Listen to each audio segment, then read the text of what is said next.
And I want to talk about the shame Yeah. because it comes in at different avenues and different places and spaces for all of us, whether it's I'm too big or I'm too small. I wish I looked like this. I wish my hair was longer, or I don't have, or like whatever it is about Yeah.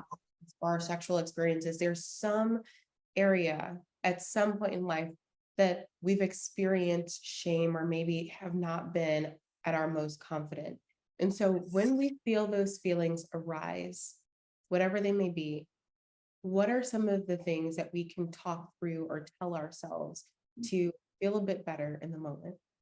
I love that. I think that you actually nailed it. It's like, oopsies, as I drop my mic. It's the it's the finding the rightness within ourselves. I think we're so taught to find what's wrong, what's bad, what's shameful. And a big part of my work is celebration. And so I have my clients celebrate every day. And they're like, I have nothing to celebrate. It was a normal day. I'm like, right.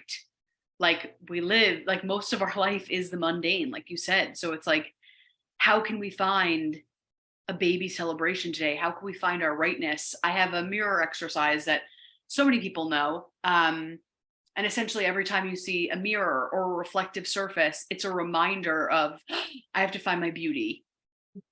And we're so used to picking ourselves apart.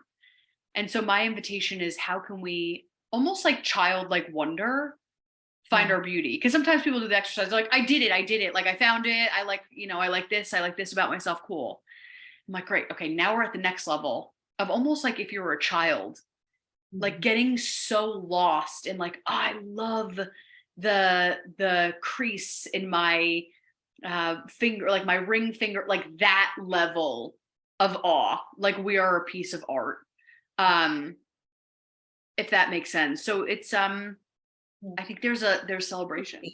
That's self intimacy. And I think that that's so Yes. being able to appreciate, admire, and look within in that way. And I think that, you nailed it. Too often we're looking for things to pick apart, but why not look for things to love? Like our bodies do so much for us on an everyday basis. Yeah. Start there. I love my body for breathing. I'm so grateful that Yes. I can breathe. I'm grateful that I can digest my food. I'm grateful for the head on my head and my mobility, just tuning into what you can do and then how you feel is a good place to start. And then you can kind of grow your appreciation from there.